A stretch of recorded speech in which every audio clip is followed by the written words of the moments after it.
Hello, my name's Sean Touloupis. Welcome to the season finale of Green New World. My name's Alexios Touloupis, and in case this is your first time tuning in with us, this is a show in search of sustainability. What's more sustainable right now than the Green New Deal?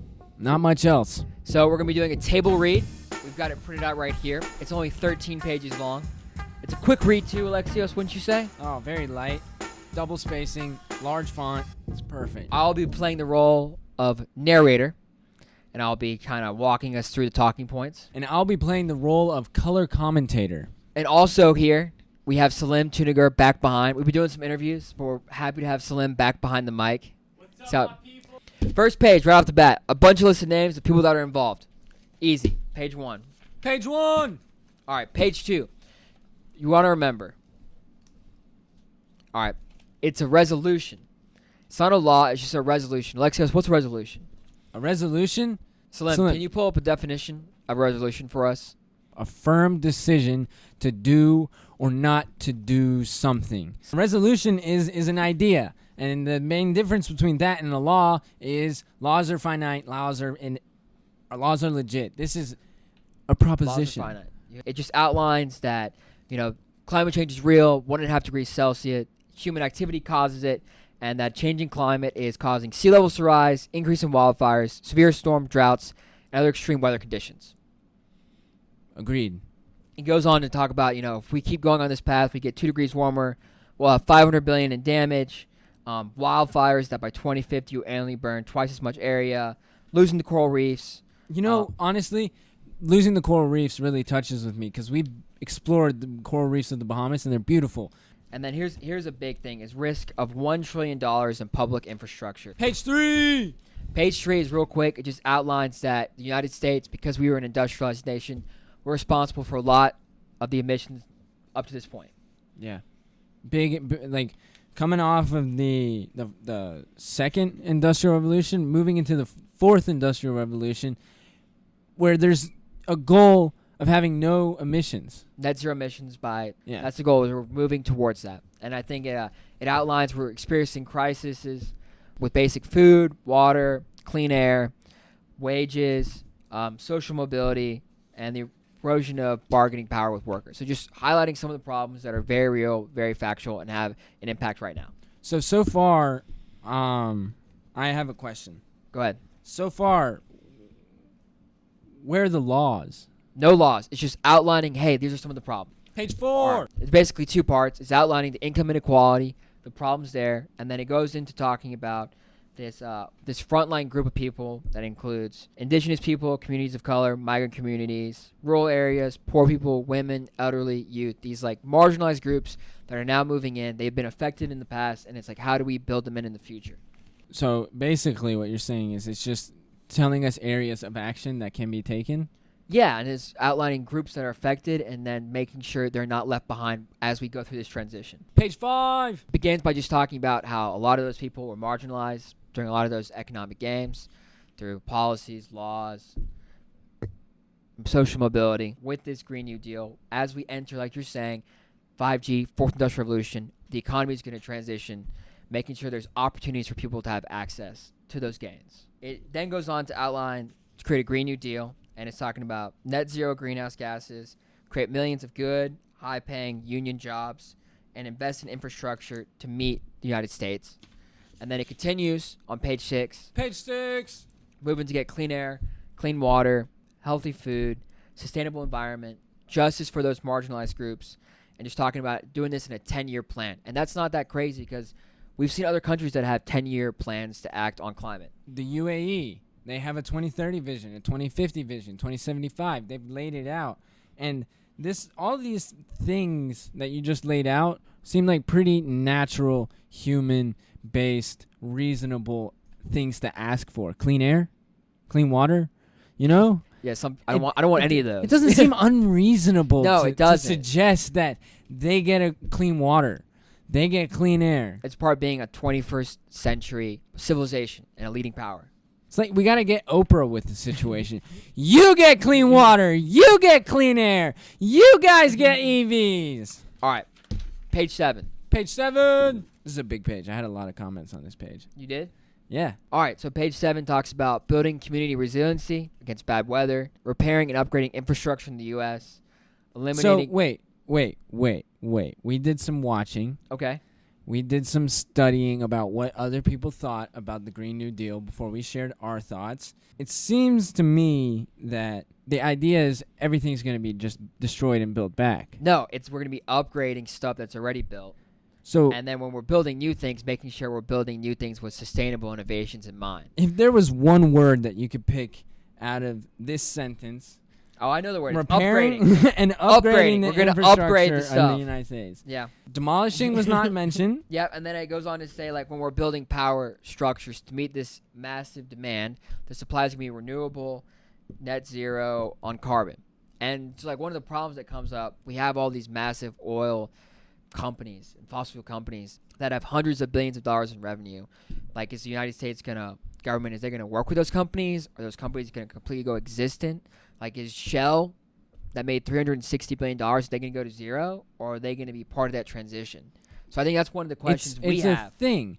Governments work with the private sector on infrastructure and building a better society.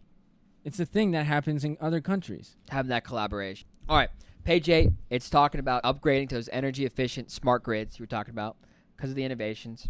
Talking about bringing back manufacturing because we've let China now become a world leader in manufacturing solar panels. Bring that manufacturing back. We're now doing the building. And then, Alexios, a good part right here, talking about the farmers. Yeah, it's important that they're not forgotten. They didn't just, breeze past them. It's working collaboratively with farmers and ranchers in the U.S. to remove pollution and greenhouse gas emissions from the agriculture sector as much as it is technologically feasible. And I think the keywords too in that sentence is as technologically feasible. It's important that they're qualifying it with an extent. I have a question. Does it call for banning cows? No, I don't think they're trying to rip away your 4th of July barbecues, your hamburgers. And an important thing to note is that it's not cow farts, it's cow burps. The cows burp a lot because we overfeed them because we like stuff. juicy We're feeding meat. them the wrong stuff. That's a big part of it. Yeah. If we just fed them the right things, it wouldn't be as big of a problem. Page 9. Page 9. Super easy, one of our favorite sections. Building a more sustainable food system, which we highlighted with vertical farming. Transportation. Alexios, does it say here we're banning cars? No. What does it say? It says zero emission vehicle infrastructure and manufacturing. So, Teslas will be the future in the next 10 years. I would argue Tesla is the future. Clean, affordable public transit. So, Japan's doing hydrogen cars. And then high-speed rail. Where if they're doing a flight, Birmingham to Atlanta, do you need to take a plane or can you take high-speed rail and be there in 20 minutes? I would love to take a high-speed rail and be there in 20 minutes. What if you made a triangle between Nashville, Birmingham, and Atlanta, high-speed rail, and you could get all that way in 20, 30 minutes? Tri-state area! The collaboration. Alexios, Mm-hmm. in this section, do we talk about airplanes at all? No. No mention of airplanes. No mention of airplanes. They're not trying to get rid of airplanes. That's not quite quotable. No. And then it keeps talking about mitigating the long-term effects by focusing on community projects, like reducing greenhouse gases through low-tech carbon capture, which we talked about. And then we move on to page 10. Page 10! Cleaning up hazardous waste. We probably shouldn't leave that stuff lying around. That is a very smart thing to do. Alexios, this sounds like a good idea. Yeah. I don't know if this sounds like the full-scale socialism people talk about, but promoting the international exchange of technology through trade of expertise, products, funding, and services. International trade. So the I United don't see an States, angle that is very bad for anybody in the world if we're collaboratively importing and exporting all the latest innovations of the world. And it's bring back that merchant idea of just send people on Trade. boats, trade, take the tech and bring back some new tech. Hey, you know what this will create? What? A Green New Deal around the world. What? A Don't Green say it. Don't say it. Don't say it. Don't say it. Don't say it. A Green New World. Hey. The branding. Did you see what we did there? All right, and then page 11, it outlines some of the goals and projects. Page 11. Talks about the way the public will be involved, like ownership stakes, expertise, supporting policies, and help communities from local, federal, state. It's going to talk about the costs environmental and social impacts, because this is going to be a rough transition. We don't want to leave workers behind as entire industries are about to rapidly change. Finishes up talking about providing resources, training, and education, which includes any higher education to people in the United States.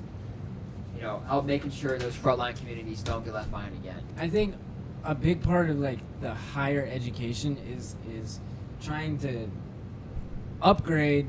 I'm not saying this is inherently what they're doing. Upgrading the textbooks and what we teach people, the 21st century mindset, teaching the sustainable mindset, teaching the right things, the whole things, the proper things, and like it starts with what we teach kids when they're young. Dude, and on that, I agree 100%. I think what people don't even think about is other parts of the world, you get paid to go to school. And like the cost of college education in the United States has gotten out of hand. You're paying $70,000 right now to take Zoom classes online, or they're free online lectures. Watch a TED Talk. Anything's online. Student debt's a big problem. It's gonna be like education and teaching people what we want to do and where we're trying to go is a big part of that. Page 12. Making public investments in research and developing these new ideas. Directing investments to spur economic development in like industries and local and regional communities. Helping build wealth, community ownership, high quality jobs, social and environmental benefits. And it's talking about these people that might struggle as we transition away. So it's about who owns the future. Who's going to have equity. In what aspect is this like attention direction? Like where is it going? Like what is the purpose of stating all this stuff? Just outlining like, hey, these are people we don't want to make sure get left behind when things go 0 to 100 real quick. Why is that important? Well, because in the past when there was all these economic gains, like a certain group of people only got them. So how do you make sure everyone gets to rise to the tide? It continues talking about using democracy and participatory processes. Like make sure you vote. Make sure people can vote. Make sure people have a say. Democracy is at the forefront of this green new world that is going to come out of it, and not like misconstruing like dictatorships, fascists, communists. Yeah. Right? We still get to vote and have a say. Because it says inclusive of and led by frontline and vulnerable communities. That sounds like they want the young people to be involved. Young people help and make people, the change, be a part of it. Page 13. Page 13 is a big labor page, making sure people can have a job, they can have a family with, protect the rights of workers, labor rights, make sure the jobs aren't going all overseas, manufacturing's done here, and we're making the best stuff to trade internationally. I can't find any reason to complain about that. I don't know either. I think the big part is what kills people is the union jobs, but that was like post-World War II. Who hates unions? The mob. The mafia. Those are the only people that I know that hate unions. At the same time, the mob ran the unions. Yeah, but that's why they hated unions. They were the union. But when they couldn't control the union, they hated the union. When the union strikes. But the mob would tell the union to strike. That is true. Is AOC the mob? Or is she the union? Page 14 brings us home to the very end. John, we lied to them, dude. What? We said it was 13 pages, and it's 14. That's the one lie told tonight. Go ahead. Take our credibility away. Making sure indigenous people, their rights are protected, their lands are protected. Ensuring commercial environment where every business person is free from unfair competition and domination by monopolies. Let people have access to small businesses, have a chance. That's so important that there is consideration for the indigenous people, because for a lot of the time there's just been more powerful people that run the show and have more money and they get what they want, but like this consideration for all peoples is pretty positive. And it ends by talking about provide all people with high quality health care, affordable safe housing, economic security, clean water, clean air, healthy, affordable food, and access to nature. And if you look at countries around the world, the healthcare thing, a lot of developed nations provide healthcare for their people. You're trying to build I don't know. I think a lot of this. Let me end this again. Hold on. Let's hit page 14 again. Okay. I don't think we hit page 14 right. Let's hit tough. All right.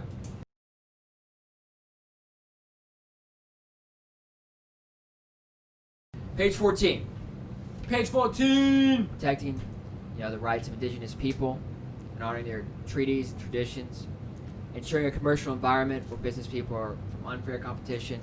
And it ends with this big proclamation providing all people in the United States high quality health care, housing, economic security, clean water, clean air, healthy and affordable food, and access to nature. So it's not only a climate plan, it's also a justice plan about how we're going to go through this transition and make sure we do it the best way possible. You know what's the key word that you just used there? What? Plan. It is a plan. At least it's an idea. At least there's something out there to address the climate change. I think what's really cool is that, like Alexios said, it's a plan. And it's probably going to be a conglomeration of different ideas all merging together. Because like a big thing is, how do you get Chevron, Shell, all these big companies that were part of the fossil fuel industry? Are they a part of the transition? If so, how much?